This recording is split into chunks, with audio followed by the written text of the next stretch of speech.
जय हिंद। देखिए, इससे पहले क्लास में हम आपको बताए थे कि एयरक्राफ्ट कैरियर क्या होता है, एम्फीबियन क्या होता है, कॉर्बेट, फ्रिगेट, डिस्ट्रॉयर और ये होवरक्राफ्ट क्या होता है। इस सब के बारे में हम अंतर समझा देते हैं। देखिए, ये विमान वाहक पोत है, ये नौसेना का सबसे बड़ा जहाज होता है। जिस देश के आगे लग जाता है उसकी हालत खराब हो जाती है। इसके ऊपर लड़ाकू जहाजें खड़ी होती हैं और एक रनवे होता है, इस पे जहाजें उतरती हैं और दुश्मन देश के ऊपर बम्बार्डमेंट कर पाती हैं। क्योंकि ये जहाजें जो लड़ाकू जहाजें होती हैं, साइज में छोटी होने की वजह से इनका फ्यूल कम होता है, इसलिए बहुत दूर नहीं जा सकती है। और ये विमान वाहक पोत इतना बड़ा होता है कि इसके लिए कोई लिमिट ही नहीं है, दुनिया में कहीं पहुंच सकता है। और किसी भी देश से 200-300 किलोमीटर दूर ये अपना लंगर गिरा लेता है और वहां से फिर ये टेक ऑफ कर जाती हैं सर। और फिर वापस आते हैं, फ्यूल भरते हैं, मिसाइल भरते हैं। वरना पता चला हम लोग को अगर किसी दुश्मन देश जैसे चाइना पे हमला करना है आप, तो जाके पता चला फ्यूल ही खत्म हो गया या फिर इमिशन खत्म हो गया, बम खत्म हो गया, तो वापस आते आते हालत खराब हो जाएगा। इसलिए ये चलता फिरता एक मिलिट्री बेस होता है, ये बहुत जरूरी होता है। और ये अकेले नहीं चलता है क्योंकि इतना भारी भरकम होता है, इसके साथ पूरा बैटल ग्रुप चलता है। एयरक्राफ्ट कैरियर हो गया, इसके साथ कुछ डिस्ट्रॉयर चलते हैं, इसके साथ साथ विध्वंसक जिसे बोलते हैं, रिफ्यूलिंग के लिए कुछ चलते रहते हैं सब। इनके पास हॉस्पिटल शिप होती है, लैंडिंग क्राफ्ट होते हैं। तो ये पूरा जब चलते हैं ना, इसे बैटल ग्रुप कहा जाता है। तो ये दूर की लड़ाई में काम आते हैं। अब जब हम दुश्मन देश के ऊपर उतरते हैं तो हमें लैंडिंग प्लेटफॉर्म की जरूरत होती है और कुछ एम्फीबियन एयरक्राफ्ट की जरूरत होती है जो पानी और जमीन दोनों पे चल सकते हैं। लैंडिंग एयरक्राफ्ट एक बड़े होलो खोखले शेप के होते हैं जिनके अंदर टैंक, ट्रक, सैनिक भर दिया जाता है और ये जहाजों को दुश्मन देश के पास ले आके लगा दिया जाता है। और दुश्मन देश के पास लगा दिया जाता है, इसमें से हमारे सैनिक जो होते हैं इसके ऊपर निकल के हमला कर सकते हैं, इसलिए इसे हम लैंडिंग प्लेटफॉर्म के तौर पे। अगला जो होता है सुपर फास्ट के तौर पे यूज होता है होवरक्राफ्ट। होवरक्राफ्ट के नीचे एयर भरा होता है, ये बहुत तेज गति से आगे बढ़ते हैं। यहाँ पर होवरक्राफ्ट छोटे साइज के होते हैं, ये एंटी शिप पे हमला कर सकते हैं। किसी भी जगह पे अचानक पहुंचना है, तुरंत जल्दी से पहुंचना है, कंडीशन में होवरक्राफ्ट का यूज ज्यादा किया जाता है। अब मेन बैटल को समझते हैं, डिस्ट्रॉयर क्या होते हैं। विमान वाहक पोत जो एयरक्राफ्ट कैरियर होता है वो बहुत बड़े साइज का। के बाद अगर सबसे ज्यादा किसी का यूज होता है तो डिस्ट्रॉयर का होता है, हिंदी में विध्वंसक कहते हैं। ये बहुत विशाल आकार का जहाज होता है, जैसे हमारा कोलकाता का क्लास का डिस्ट्रॉयर वगैरह, ये सब बहुत विशाल आकार के। इनमें हर तरह के हथियार होते हैं, पनडुब्बी को मारने के लिए, एयरक्राफ्ट को मारने के लिए, शिप मारने के लिए, सरफेस टू एयर हवाई जहाज को मारने के लिए, माइन स्वीपिंग, हर तरह के हथियारों से ये लैस होते हैं। इनका आकार बहुत बड़ा होता है, इस वजह से ये तुरंत टर्न नहीं ले पाते, इसीलिए इनका ही एक छोटा रूप बनाया गया। सेम यही चीज होकर थोड़ा छोटा रूप बनाया गया जिसे हम फ्रिगेट कहते हैं।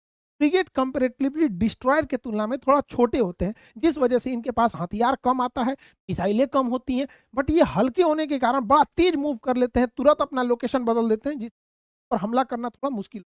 डिस्ट्रॉयर का ही छोटा रूप जो होता है वो फ्रिगेट होता है। डिस्ट्रॉयर दूर तक हमला करता है, फ्रिगेट कम दूरी तक मारता है, मीडियम रूज। और सबसे छोटा आकार का जंगी जहाज जो होता है उसे कॉर्बेट कहते हैं।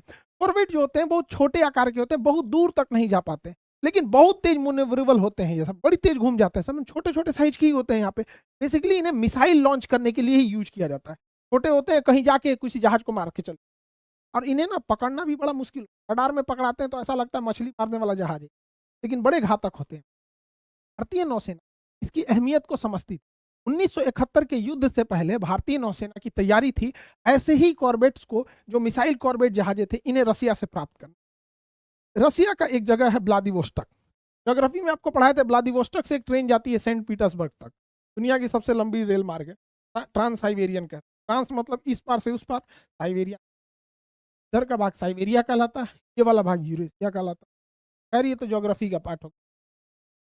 ये जगह है व्लादिवोस्टक। तो व्लादिवोस्टक में भारत ने 1971 के जंग के मद्देनजर रखते हुए यहाँ रसिया को ऑर्डर दिया कि कुछ मिसाइल कॉर्बेट बनाने के लिए। कॉर्बेट छोटे होते हैं, तो मिसाइल को लगाया गया। स्टिक मिसाइल्स थी, बहुत बेहतरीन निशाना लगाती थी, एनालॉग। यहाँ ये बना दिया गया और यहाँ से इन कॉर्बेट को कोलकाता लाया गया। ये इतनी छोटी होती है कि अपने से नहीं आ सकती, फ्यूले खत्म हो जाता है, इस जगह पेट्रोल भरना पड़ता है, इसलिए इन्हें दूसरी जहाज पे लाद के कोलकाता लाया गया। फिर कोलकाता से उतारा गया क्रेन की मदद से पानी में, और उसको रसरी से बांध के, मोटका रस्सा रस्सा से बांध के कलकत्ता लाया गया। कलकत्ता से मुंबई लाया गया। कहा गया कि यहाँ तुमको खड़ा रहना है, क्योंकि 1971 में पाकिस्तान की कमर तोड़ना। क्या दिए 71 का जंग भी चालू हो गया। पता चला कि ये आधी रास्ते जाएंगे तो इनका फ्यूल खत्म हो जाएगा। अब ये जाए कैसे जाए भैया, ये तो दूर तक जा ही नहीं सकती है। तब दिमाग लगाए, देखो बड़का जहाज लाया गया और कहा गया कि देखिए भैया, बड़का जहाज जो रहेगा ना, ये बड़ा वाला जहाज इन लोग को खींचेगा, बड़ा वाला जहाज खींचेगा और यहाँ तक ले आके छोड़ देगा। सोचिए, खींच के टोचन करके ले गया गया इन जहाजों को, मुंबई से टोचन करके ले गए लोग यहाँ पर अरब सागर में और यहाँ छोड़ दिया गया। अब उसके बाद ये हमला करने के लिए तैयार हो, 3 जहाज जिन्हें ले गया गया था, आईएनएस वीर, देखिए इंडिया की जो भी जहाज रहेगी उससे आईएनएस लगा रहता है, जिसका नाम मतलब होता है इंडियन नेवल शिप। आईएनएस वीर, आईएनएस निर्घट और आईएनएस निपट, इतने छोटे थे ना कि उतनी लंबी दूरी तय करते तो आधा इनका फ्यूल खत्म हो जाता, लौट के नहीं आ पाते। बांध के लेके गए, मुंबई बंदरगाह से इन्हें बांध के ले गए लोग इन तीनों को और यहाँ पे ले आके खड़ा कर दिया, खड़ा कर दिया। अब दिक्कत ये था कि इतने छोटे थे, एयरफोर्स देख लेती पाकिस्तानी एयरफोर्स, तब तो दिक्कतें हो जाता, बम गिरा देती इन लोग के ऊपर। इसलिए इनको रात में बांध के ले गए, इनको रात में लेके गए लोग हम लोग 4 दिसंबर 1971 की रात को।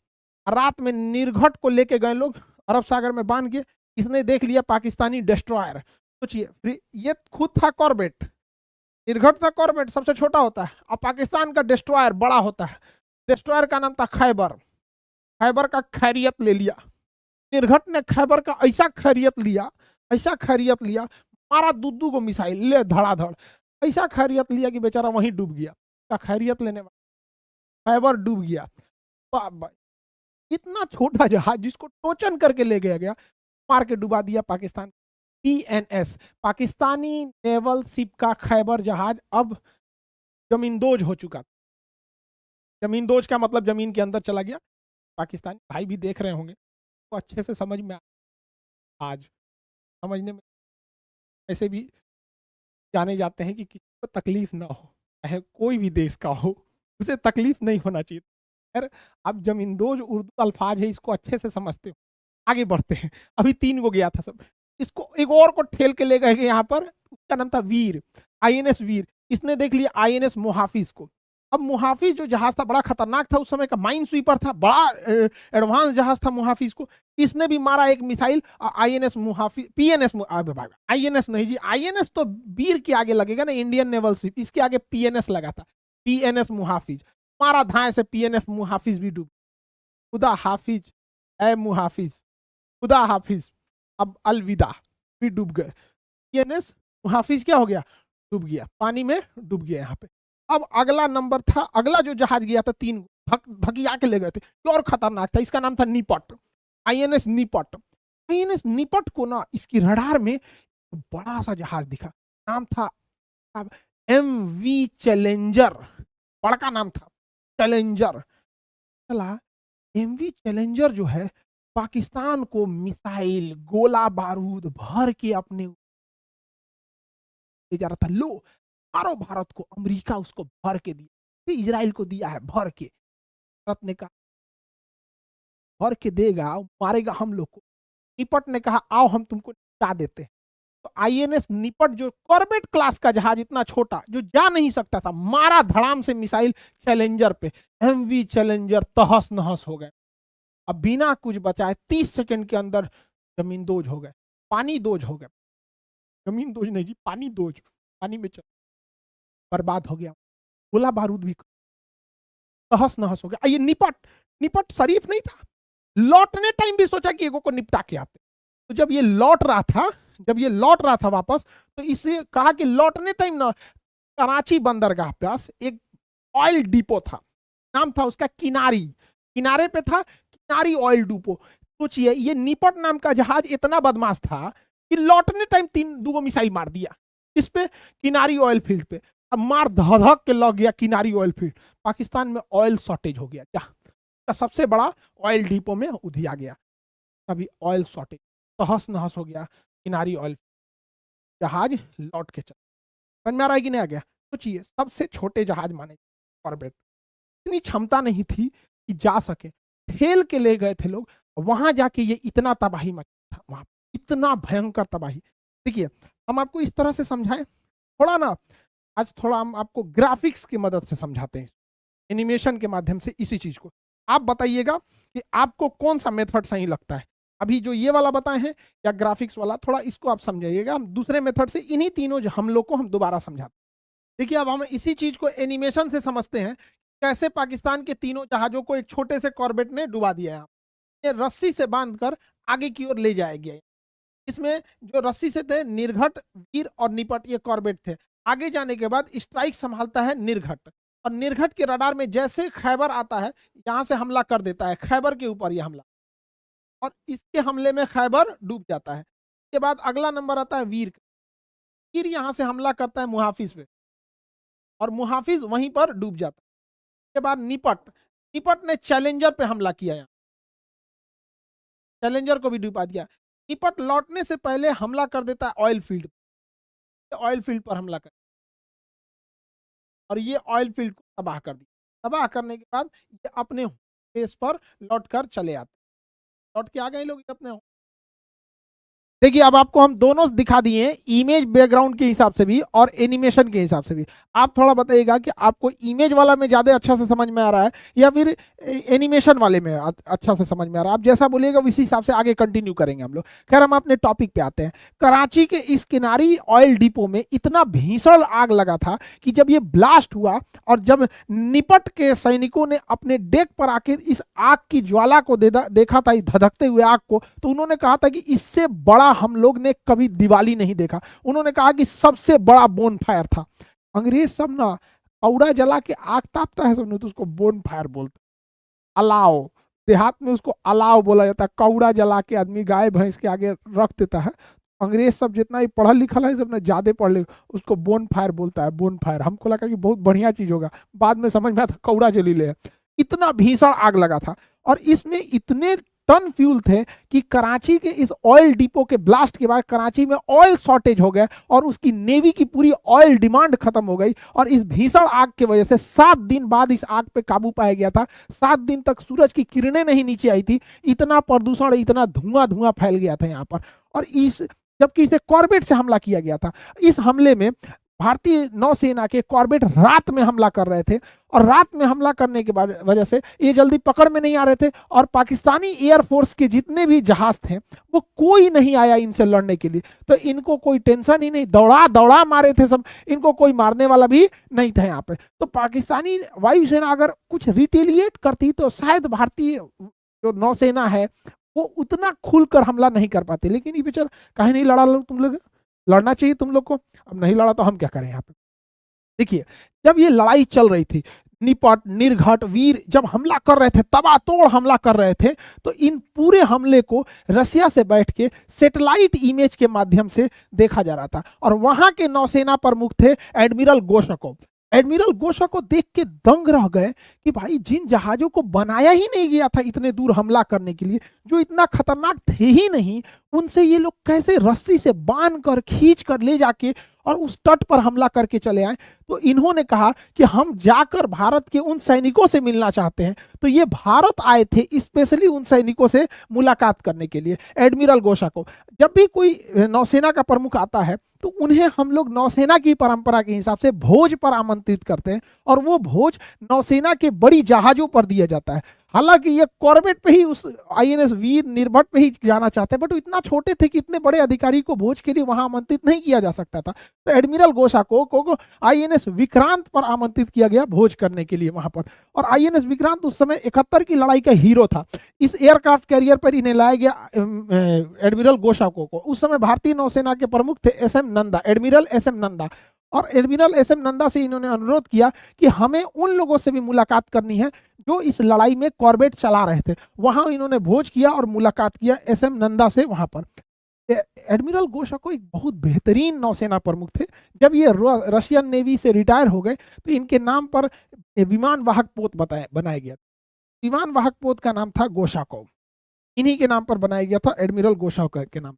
ये विमान वाहक पोत बनाया गया था यूएसएसआर, सोवियत संघ, union of Soviet socialist Republican, Russia का पुराना नाम था। 1991 में रसिया 15 भागों में टूट गया। इतना भीषण टूटा, अर्थव्यवस्था तहस नहस हो गई। एडमिरल गोशा को जो जहाज था बेसिकली हेलीकॉप्टर कैरियर था। ये हेलीकॉप्टर को ले जाने के लिए डिजाइन किया गया, और मिसाइल लॉन्चिंग ट्यूब्स थे सब यहाँ पर, जो हमला करने के लिए भी थे वहां पे पहले से वहां। तो एडमिरल गोशा को खर्चा चलाना इतना टफ हो गया था कि रशियन गवर्नमेंट इसे अब सरवाइव नहीं कर पाई, और ये वैसे ही पड़ा हुआ था। इंडियन नेवी की इस पे नजर गई। इंडियन नेवी ने इसे सेकेंड हैंड खरीद लिया, एडमिरल गोशाको को सेकेंड हैंड खरीद लिया। लेकिन इंडियन नेवी को हेलीकॉप्टर कैरियर की जरूरत नहीं थी, उसे एयरक्राफ्ट कैरियर की जरूरत थी। इसे रिनोवेट करके हेलीकॉप्टर से हटाकर दोबारा इसी को हम लोगों ने एयरक्राफ्ट कैरियर में कन्वर्ट करा लिया और एडमिरल गोशाको हो गया आईएनएस विक्रमादित्य। तो आईएनएस विक्रमादित्य का पुराना नाम एडमिरल गोशाको।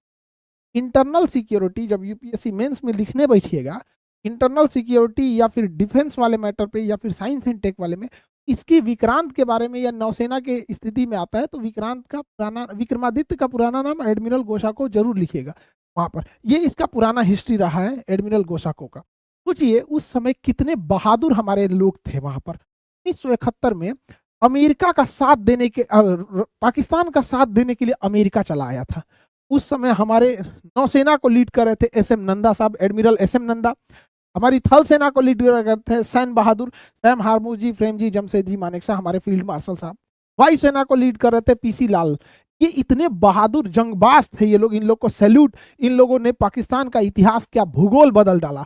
और उस समय प्रधानमंत्री थी हमारी iron lady Indira Gandhi. Iron lady Indira Gandhi ने एस एम नंदा साहब को बुलाए और कहा कि अमेरिका ने तो अपना 7वां बेड़ा भेज रखा है, आप कैसे निपटिएगा उनसे। तो इन्होंने समझाया इंदिरा गांधी को कि अमेरिका केवल दबाव बनाने आया है, वो कभी लड़ाई में नहीं लड़ेगा। और हकीकत में भी यही है, अमेरिका डायरेक्ट लड़ाई में नहीं लड़ता है। अब देखिए इजराइल और हमास की लड़ाई हो रही है तो अमेरिका अपना दूधू को एयरक्राफ्ट कैरियर भेज रखा है, इजराइल को कह रहा है मारो हमास को, मारो हमास को, बैकअप में खड़ा रहता है। यही किया था अमेरिका ने, पाकिस्तान अपना बेड़ा भेज दिया था 7वां बेड़ा, पाकिस्तान को कह रहा था मारो भारत को, मारो भारत को, मारो अपने अब्बा को। अरे अब्बा से लड़ना आसान होता है क्या? अरे बाप बाप होता है। समझ में आ गया कि नहीं? इन्होंने कहा कि देखिए अमेरिका वाला हमला नहीं करेगा, आएगा भले यहाँ पे तो हम उसको अपनी जहाज पे चाय पीने के लिए आमंत्रित करेंगे। इंदिरा गांधी ने कही चाय ना, चाय ना, अंग्रेज से कॉफी पिएगा सब, कॉफी। कहा ठीक ठीक ठीक, कॉफी पिला देंगे, आओ हमारी जहाज पे थोड़ा कॉफी पिलाते हैं। इतने बहादुर थे हम लोग। आयरन लेडी को नाम याद रखा जाता है क्योंकि बहुत बड़ी लड़ाई थी यहाँ पर। और उस समय के प्रधानमंत्री अमेरिकी राष्ट्रपति थे निक्सन, दबाव बना रहे थे कि भारत को वापस आ जाना चाहिए। अपना विमान वाहक पोत भेजे थे भारत पर हमला करने के लिए, 7वां बेड़ा भेज रखा था। रसिया ने भी भेज दिया अपना 40वां बेड़ा। और सबसे बहादुरी से हमारी सेना जो अंदर घुस गई थी सैम बहादुर के नेतृत्व में, इन तीनों सेना प्रमुख ने जो बेहतरीन काम किया था, जिसकी सराहना जितनी की जाए उतनी कम है। ऐसे बहादुर योद्धा हमारे देश में हुए जो छोटे से कॉर्बेट जहाज की मदद से दुनिया को दिखा दिए कि हथियार चाहे जितना भी छोटा क्यों ना हो, चलाने वाले का अगर कलेजा है ना तो पूरी दुनिया को झुकाया जा सकता है। तो आई होप आप इसको समझ गए होंगे। Aircraft carrier, hovercraft, destroyer, frigate, Corbett. Corbett तो सबसे छोटे होते हैं, एम्फीबियन एयरक्राफ्ट, इस सब के बारे में आप समझ गए होंगे। ये डिफेंस के एग्जाम में थोड़ा जरूरी हो जाता है। और जितने लड़के एनडीए सीडीएस की तैयारी कर रहे हैं, आप लोग के लिए गुड न्यूज है, आपका एसएसबी इंटरव्यू के क्लासेज स्टार्ट हो गए हैं। अब दिल्ली में भी, इलाहाबाद में, और इलाहाबाद प्रयागराज, नया नाम प्रयागराज उसका, जैसे गोसाको का हो गया विक्रमादित्य वैसे प्रयागराज हो गया इलाहाबाद से, देहरादून, तो हर जगह आपके एसएसबी के क्लासेस स्टार्ट हो गए। हमारी शुभकामनाएं आप सारे विद्यार्थियों के साथ जो एनडीए सीडीएस में जा रहे हैं और जितने लड़के इस बार एसएसबी दे रहे हैं उन सब के लिए। बड़ा हमको भी ऐसा लगता है कि जहां हम नहीं जा सके वहां हमारे विद्यार्थी जा रहे हैं। और सारे विद्यार्थियों से कहते हैं कि जब जाइए सेना में ऐसा तहलका मचाइए कि जब हम लोग बूढ़े हो जाएं तो हम कहानी आपकी बताएं, आपकी वीर गाथा सुनाएं कि हमारे बैच का विद्यार्थी था, पनडुब्बी मार के डुबा दिया, एयरक्राफ्ट कैरियर मार के डुबा दिया, हमारा डिस्ट्रॉयर उधिया दिया यहाँ पे। तो हमको भी बड़ा फक्र महसूस होगा। अपने बुढ़ौती में हम समझाएंगे सबको कि देखो हमारे बैच का था, बदमाश था, मारे थे, पीटे थे, आज देखो तहलका मचा रहा है। हमें भी बहुत खुशी होती।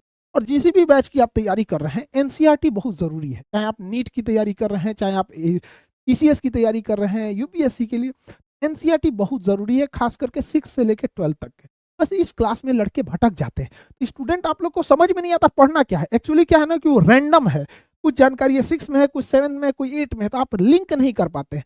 इसके लिए भी अब हम लोग ने पूरी तरह से लिंक करके और जितने भी बेहतरीन फैकल्टी हैं उन सब से मिला के इसको हम लोग तैयार किए हैं एनसीईआरटी का, और इसको बेहतरीन ढंग से पढ़ाया जाएगा। ये आपके पीसीएस में, टीचर्स एग्जाम में, अभी बिहार टीचर एग्जाम में इतना ये काम क्वेश्चन आया था एनसीईआरटी से जिसका कोई हद नहीं। एससीईआरटी, एनसीईआरटी बहुत जरूरी चीजें होते हैं। आई होप आप इसको समझेंगे। मिलेंगे नेक्स्ट क्लास में।